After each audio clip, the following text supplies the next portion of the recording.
Estamos de volta à entrevista com a presidenta Dilma. Isso aqui é uma pergunta de uma espectadora que gosta muito da senhora, aliás. Se a senhora estivesse num avião sem paraquedas, quem a senhora gostaria que não se sentasse ao seu lado? Quem não, não vale Eduardo Cunha. Não, mas se eu tivesse no avião sem paraquedas para oferecer para alguém, eu não queria que ninguém dos meus amigos e da minha família tivesse ao meu lado. Mas alguém que a senhora não se sentasse ao seu lado. Ah, tá. Eu acho o seguinte, sabe? Eu sempre não gosto de pessoalizar. Vou te explicar por quê. Não é porque eu seja melhor que ninguém. Sabe por que eu não gosto de pessoalizar? Porque eu descobri, a duras penas, que quando você fica com ódio, com rancor... Faz mais mal a quem sente. Você absorve o nível de perversidade de quem você ficou com rancor. Não, isso vale para tortura. E tem certos ali, se você a senhora sabe? For absorver... Não, vale para quem te torturou. Uhum. Se você botar para dentro de si isso, você vive em função da vingança e do ódio. Você fica prisioneiro do outro. Você fica prisioneiro disso. Do outro. Eu não me dou. Eu não me dou esse direito, não. E uma questão pessoal ainda. Obviamente a sua mãe não pôde estar próxima à época da prisão, da tortura. Mas como é que ela viveu esse processo que não foi curto, longo agora? É o inverso, Bob. Ela esteve próxima porque ela visitava, ela tentou visitar. E agora? A minha mãe e as mães em geral dos presos políticos do Brasil, a gente devia fazer um monumento para elas, porque mostra porque nenhuma era politizada, ideologizada, mas se tornando. Tinha aquele compromisso com os filhos e foram entendendo a situação. E até tiveram condutas muito competentes. A minha mãe está com 93 anos e eu agradeço a Deus, aos santos, a todas as forças que ela não entende. Agora? Ela não sabe. Ela não sabe? Não. Ela está já... Em outro plano? Já. Em que medida o fato da senhora ser mulher foi importante nesse processo? A senhora acha que os políticos, a mídia, a tratariam da mesma forma se fosse um homem?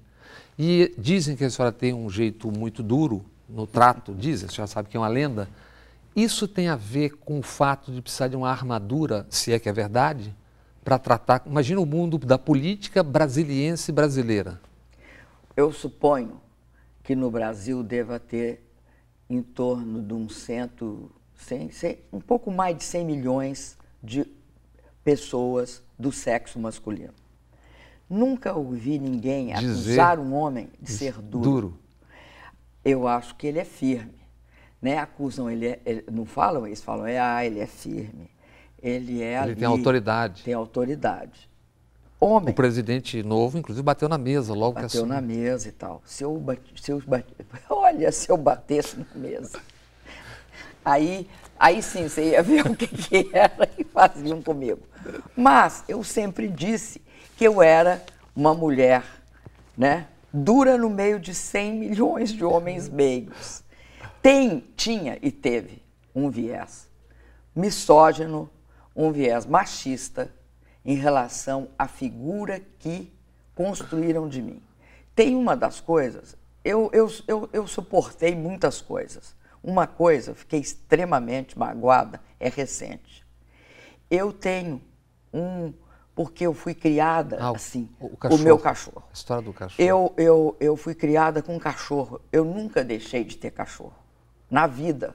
E parece que eu atraio o cachorro, tá? O cachorro vai chegando. Sabe quantos cachorros? Vou evitar um comentário de outra ordem. Não. Sigamos. Não faça essa piada. Não faça piada pronta, você não vai fazer. Aí, te digo o seguinte, eu tinha 5 cachorros. Todos eles eu herdei, tá? 2 eram do presidente Lula, que eu fiquei, eles eram pequenos quando eu cheguei no Alvorada e eu os criei.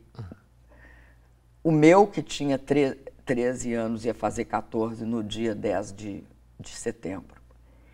E uma que eu peguei na rua. e uma que eu ganhei, que botaram na porta do Alvorada. Eram 4 labradores. Tá? Esse que botaram na porta do Alvorada parecia um carneiro, de tão grande que ele era. Bom, o meu cachorro de 14 anos é um labrador, e labrador, como é um cachorro grande, para durar 14 anos você tem de fazer isso. Ó. E o meu labrador, eu fiz de tudo para ele não morrer, porque eu também não gosto que cachorro morra. Você se apega, né? Você fica olhando para o bicho, é aquilo que você gosta dele. Né? Ele era uma beleza de cachorro. E quando morreu? Não, aí ele teve 2 doenças. Teve uma própria dos labradores, que é no osso, né? Eles têm uma variante de osteoporose e teve uma cerebral. A cerebral fazia ele andar e a do osso não permitia que ele andasse. Foi sacrificado há pouco. E por isso que nós o sacrificamos. E você vê, eu virei assassina de cachorro, tendo criado cachorro a vida inteira e adotado cachorro. Uma delas, a menorzinha, eu peguei na rua. Estava andando, a cachorra estava sozinha, muito magra, muito faminta, eu catei a cachorra. A senhora falou do presidente Lula. Eu cansei de ler e de ouvir, certamente a senhora também, das famosas desavenças. Isso desde o começo, quando Eles começou. adoram. Aliás, usavam a expressão faxina, que obviamente me parecia uma tentativa de intrigar. A pessoa faxina o que está sujo. O que houve ou há de verdadeiro? Era tudo ficção aquilo? Vocês tinham, evidentemente, pontos de vista diferentes em relação às coisas. Posso te falar o que eu acho? Claro, de verdade. Esse processo é um processo interessante. Eu acho que, desde o início, eles tentam enfraquecer a minha relação com o presidente Lula. E por que isso? Por maldade? Não, tem um sentido político.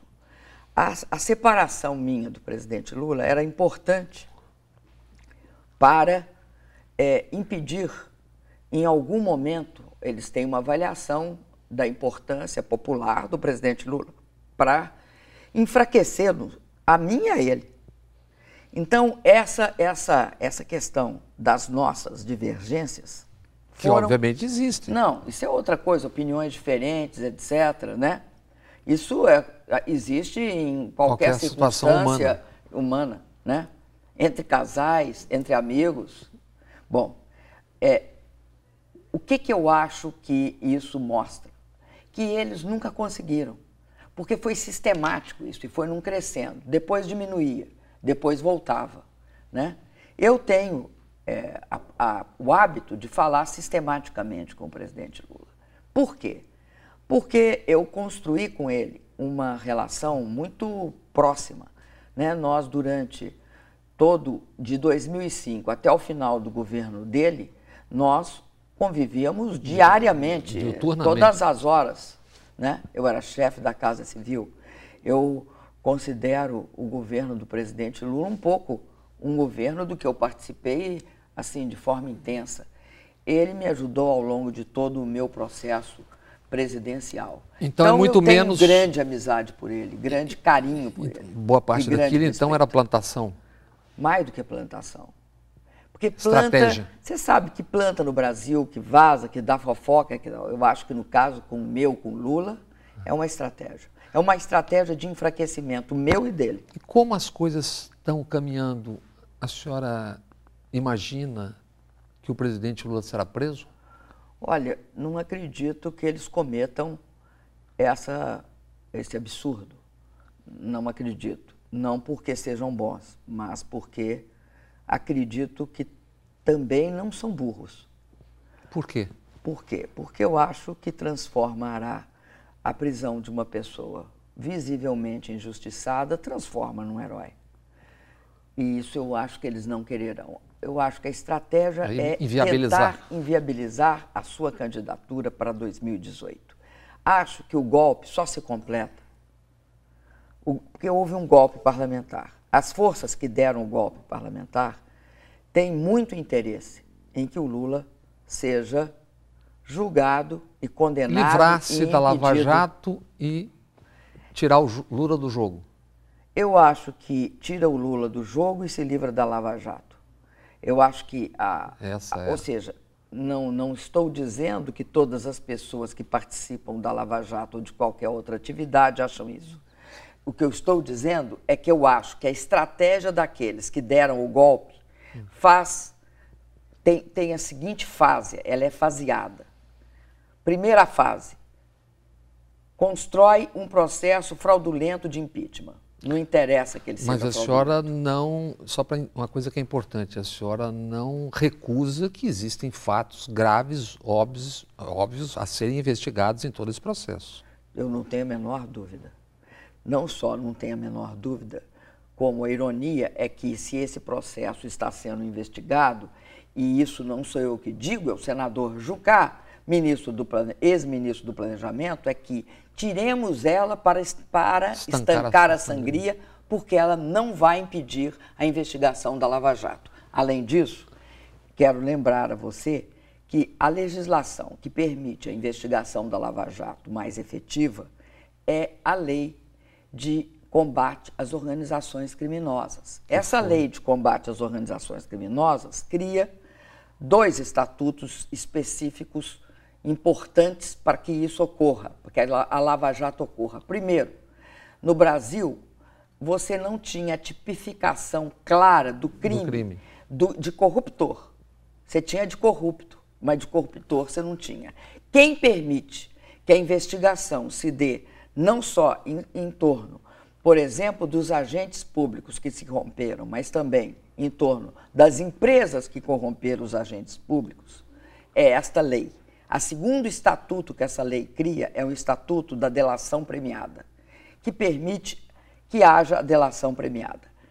Eu posso te dizer o seguinte, qualquer lei pode ser aplicada com excessos ou distorções. Eu considero que uma parte desta lei está sendo aplicada com distorções. Exemplo, que distorções? Vazamento seletivo, utilização da prisão como forma de obter confissão. Em nenhum lugar do mundo a delação premiada se dá sem ser voluntária. Ela tem de ser voluntária para ser credível. Se você engaiolar alguém 1 ano, ele vai acabar dizendo... Eu tenho uma certa experiência nessa área. As pessoas têm fragilidades em relação à prisão, muitas fragilidades. Então, elas podem dizer aquilo até que é insinuado que ela diga. Tá? Agora, eu voltando ao que eu estava falando, né? Você não combate a corrupção de jeito nenhum sem essa legislação e sem instituições. O Lula é responsável pelo respeito ao Ministério Público Federal ou a escolha do primeiro da lista tríplice. Não do engavetador. E não do engavetador, que engavetava, como o nome diz, engavetava os processos. Ele é responsável também pelo aparelhamento da Polícia Federal e pelo incentivo a dar um grande reforço à uma ação que é de inteligência. Porque você tem de ter inteligência para poder investigar, né? Todo um setor de inteligência. Bom, então eu estou te dizendo que eu sou não só a favor, eu fiz esse processo, ele também. O que eu quero dizer é que eu não concordo e não acho que o triplex tenha qualquer fundamento.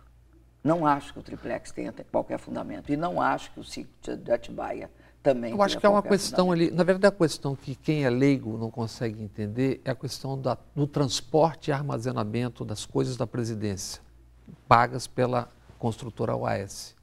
Posso falar uma coisa? Claro. Eu vou te contar a tristeza da minha saída do Alvorada. Eu queria que qualquer pessoa que está nos assistindo imaginasse o seguinte: quando você está na presidência da República, você recebe... As tralhas, famosas tralhas. Muitos presentes. Alguns são tralhas, outros são presentes até bonitos, bem bonitos. As tralhas é a expressão que o presidente usa naquela famosa gravação. Mas você não imagina a quantidade de tralha que tem, né? Tem tralha, não tenha dúvida. Mas tem coisas bonitas e tal. Tanto é que ele pegou as coisas valiosas e bonitas e botou de guarda no Banco do Brasil, que não ia levar para a casa dele, por um motivo muito simples. Não cabe. Parece que tem uma lei que diz que aquilo é patrimônio público. Não, você tem 2 tipos. Você tem um que você deixa lá no Alvorada. Eu deixei. Que são, no meu caso, eram os presentes que eu troquei com o chefe de Estado publicamente. Aqueles ficam como patrimônio da União. Aí é que vem o resto, é que é complicado. Todo o resto faz parte de um arquivo que fica aos meus cuidados, é pessoal. Tá? É pessoal e eu tenho de armazená-los, pagar armazenagem e garantir que eles ficam ali armazenados. Para poder, por exemplo, 1.500 camisetas. Para me poder doar 1.500 camisetas, eu tenho de fazer um ofício e doar as 1.500 camisetas. Tá? Isso é fácil. Tá? Mas tem milhões de outras coisas. Eu, que fiquei menos tempo, né? Eu tenho 4 containers. Eu aluguei, pago. O presidente Fernando Henrique tinha 9, parece, pelo uma matéria da revista Época. Sim, mas ele fez aquela reunião na véspera de sair. Novembro de 2012. Em que ele conseguiu amealhar 8 milhões. 7 milhões e meio eram 12 empresários em novembro de 2002. Ninguém criminalizou ele por isso. Eu não tive esses 7 milhões e meio pago. O dele era para a constituição do Instituto. Mas na Constituição do Instituto estava previsto o armazenamento de tudo, a conservação de tudo, o seguro. Eu tenho 4 containers que eu consegui um aluguel e coloquei lá. Tá. Agora, o Lula tinha 11. Esses 11 containers, além do negócio do Banco do Brasil, esses 11 containers, você sabe quanto deve ficar para você, mais ou menos, por mês, para você manter? E aí é que entra o S. Eu acho que ele deve ter... Como o Fernando Henrique foi e pediu que os empresários... Assim fosse feito. Fornecessem, eu acho errado, você entende? Que a gente, ex-presidente, fique à mercê disso. Acho que não fomos nós que criamos isso, nós tínhamos de ter um esquema governamental. Eu não tive o esquema governamental, o Lula não teve o esquema governamental. O meu é menor, você entende? É bem menor, bem mais simples, então é mais fácil. Agora, se você manter 11 containers, é impossível, viu? Impossível. Presidente, uma questão... Deve ficar eu acho, no mínimo, assim, se o cara for simpático, uns 10 mil a 15 mil por mês. Bem, vamos fazer agora um pequeno intervalo, voltamos daqui a pouco.